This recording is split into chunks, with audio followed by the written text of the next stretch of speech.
Hello, I'm Zach, one of the film reporters here at Deadline, and today I'm going to be chatting about Chicken Run, Dawn of the Nugget. Picking up some years after their death-defying escape from the evil Tweedy's farm, Dawn of the Nugget finds righteous chickens, Ginger, voiced by Tandy Newton, and Rocky, voiced by Zachary Levi, living a peaceful existence amongst their flock on an island sanctuary far from the dangers of the human world.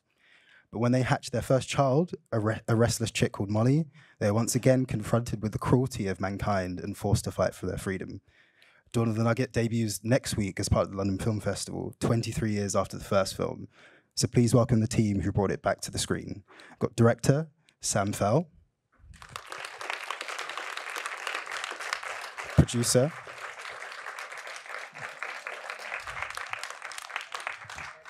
Layla Hobart,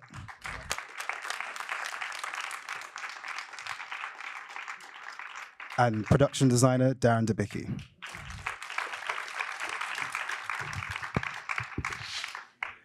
Before we get started, here's a clip from the film. Last time we broke out of a chicken farm.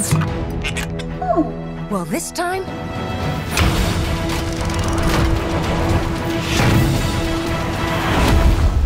we're breaking in.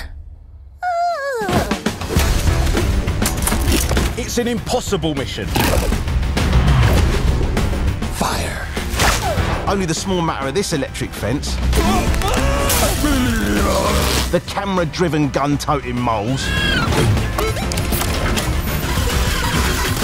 And the laser-guided exploding ducks.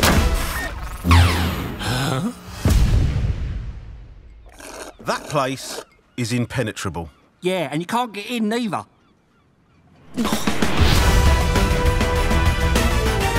Okay, everyone. It's go time. It's all right. I went before we left. Now you've had the appetizer. Time for the main course. It's her.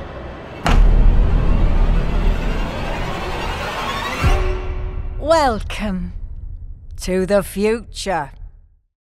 So guys, we were speaking a bit backstage, and I said how the first Chicken Runs always used to play on BBC, and it was so popular for many years. And I feel like people always would sort of grump about how they thought there should be, you know, a sequel or threequel, you know, some sort of expanded universe. So could you tell us a little bit about how this came to be finally? Well, you know, I think probably what happened at the end of the first one was like you're kind of a bit sick of chickens, maybe, you know, like after, they take about 3 or 4 years to make these things. So I think everyone wanted to do new things, and actually animated sequels weren't really a big thing back then. I think like Toy Story 2 was probably the first great animated sequel. So it was a long time ago that, you know, then. And they just all kind of went off and did new things. Nick wanted to make Wallace and Gromit. But all the time it's been in the background. They've had little brainstorming sessions trying to figure out, like, what would the story be? And it is such a great film, Chicken Run. It's so brilliant that you can't tip up with something less than that. So I think the bar's very high. So it took a very long time, and I'd known about their brainstorming. I'd been doing other things.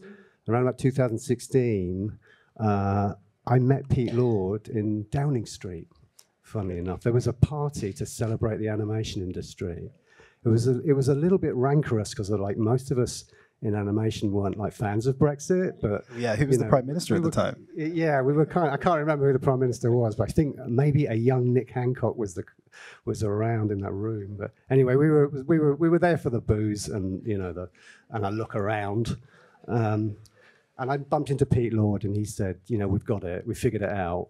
And the trick, and it's always a simple trick, but the trick was this single line, this time they're breaking in.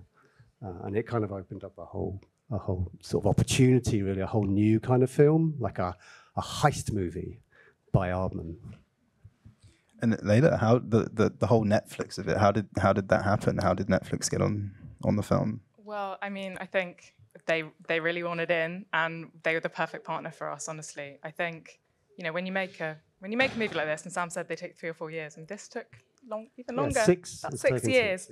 And for us, when you make a film, you want as many people to watch it as possible. So Netflix really offers us that platform.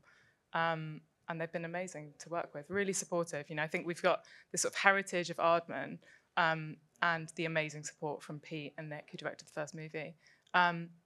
But we've also got this really unique challenge of trying to bring all of that, but also create something new. And I think Netflix were the perfect partner to help us sort of like find our way into the new era of Chicken Run.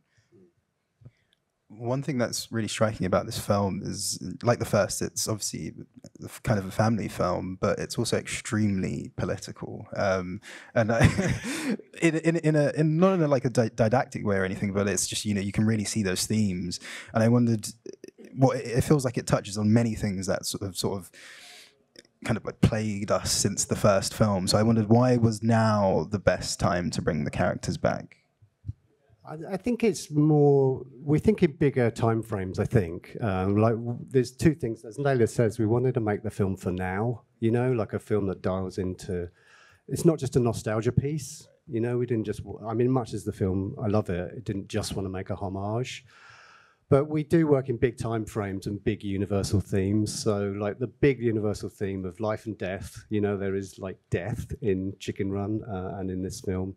And surviving, like this gang of underdogs living, away from the human world. How do they, and Ginger and Rocky are now have a family in this movie. So it's how do you bring up a family in a hostile, very dangerous world. So we do aim for big themes. We take forever to make this thing. It took 6 years to make it. We're thinking in decades. I'd like to think that people are going to be watching this in 20 years' time. But certainly, there are themes around, how the world works that just naturally have fitted into this. The main thing for us is to make a super entertaining film that maybe makes you think a little bit by the end. And Layla, you mentioned Nick Parker and Peter Lord, the directors of the first film. How involved were they with this? Did they give any sort of tips or, They were both involved. Aardman is very much a filmmaker studio. So they are part and parcel and sort of fabric of the studio. So they're there and they're around. Nick has been directing his own work. I'd say Pete Lord has been really, really involved. And I think in a really great way because these characters are dear to, and I think we were just talking about it before, I think, especially in the UK, people sort of feel like they own a bit of Aardman and Aardman's characters.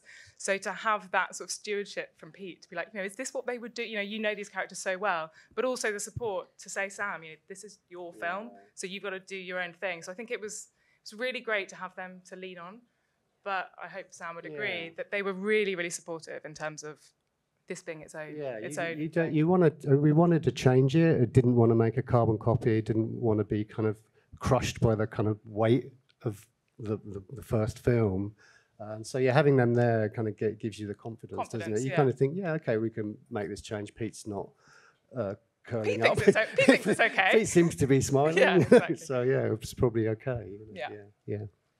Darren, one of the striking things, and probably one of the biggest differences from the first film, is the scale of this film. It's really massive. There's a lot of work that's been done here, and I wondered if you could tell us a little bit about how you did that and the differences between working on the first film and this film. Yeah, sure. So obviously the story itself, the scale and scope of the story, there we go, makes a big difference to the size and scale of this film. In the first film, we had one location mainly, which was the farm, but we've now broken out. We start at the island.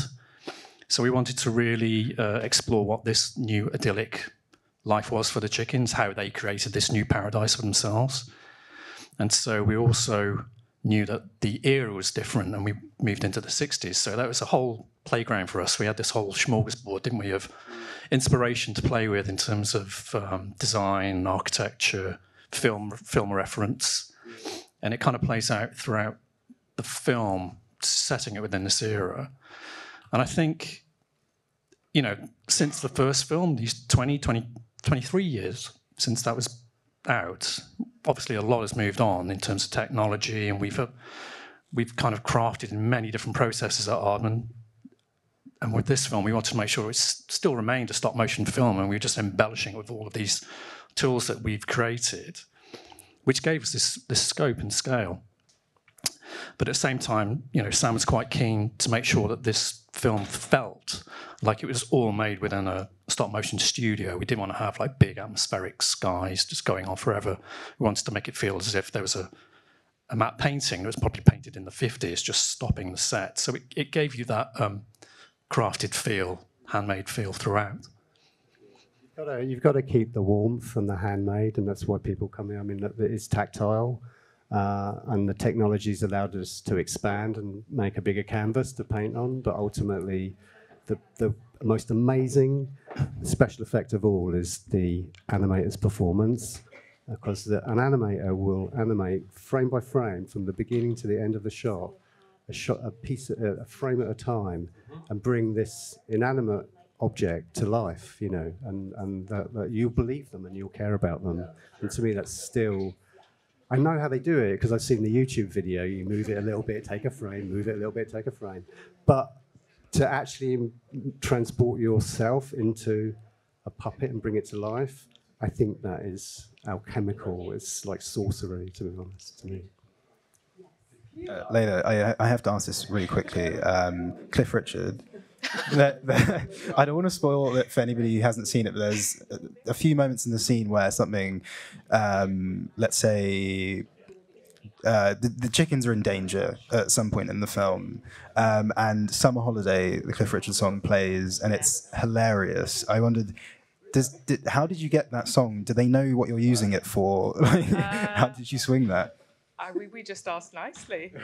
That's the answer to that question. I mean, it's interesting because we really, really wanted that. It's perfect. I hope you'd agree, having seen the film. It is perfect. And I think you sort of touched on, like, we hit big themes, and we hit big themes. It's also a comedy. We want it to be fun and silly, and also sort of have some deeper theme to it. I'd say that actually those scenes kind of encapsulate that for me. It's like there's something very, very high stakes, very life or death. Yeah. But it's quite dark and it's quite funny, and that song is just perfect. Yeah. It's perfect. Yeah. That's the recipe of the first film, actually. Drama and comedy. It's like the perfect kind of balance. Yeah. And again, not to ruin it for anybody who hasn't seen it, that there's the ending is, let's say, triumphant. Yeah. And I just wondered, are we going to see a third iteration of Chicken Run? Yeah, I think maybe around about 2050, it might be. I think it's going to be Chicken Run 3, the dawn of the laboratory-grown pancake, vegan pancake. It's going to be on a holodeck or a pair of goggles near you, 2050. So hopefully this whets your appetite. Awesome. And that's all we have time for. Thank you, guys. Thank you, everybody. Thank you. Thanks for coming.